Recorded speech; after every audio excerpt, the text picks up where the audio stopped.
Hey guys, we have been upgrading the capability of the code executor tools in MindPal so they can be more powerful in research and data analysis workflows. In this video, I'm going to show you several examples of why it is better now compared to the previous version of MindPal. Here I have a market research analyst agent, which is actually a template in MindPal, where I assigned it access to website search and Python code execution tools to gather data and visualize it. It can do the research and present the results to the user.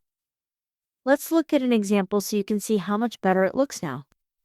I could ask it to do some research about the AI agents for sales market in 2026 as an example. In the meantime, because this research will take a while, we can even create a new thread with this agent, and I will ask it to analyze and visualize Bitcoin. I will ask it to do some finance research and projections, and we will run these two threads at the same time.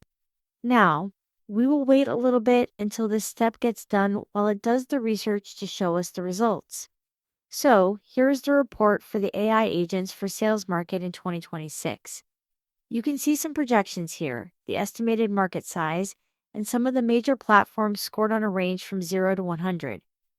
It is a very comprehensive report.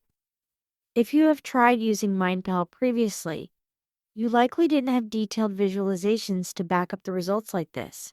This is only possible with the new code interpreter tool when it performs analysis. We can also check this thread to see its progress there. It also has very detailed visualizations. After doing the research, here is the visualization of the growth. I think it is in log scale. And here is some analysis based on the heat map returns on these three assets. I think it is pretty cool. Besides research on public information like this, you can also use this on your internal data. For example, analyzing sales data and asking it to create visualizations like this. It will be very helpful if you want to use this agent for decision making or just knowing what is happening in your business. To enable this, go to the agent settings.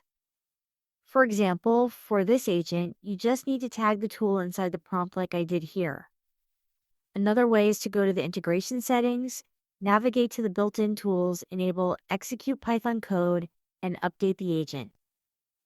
Simply by doing that, just one step, you get the code executor ready for the agent. That is all.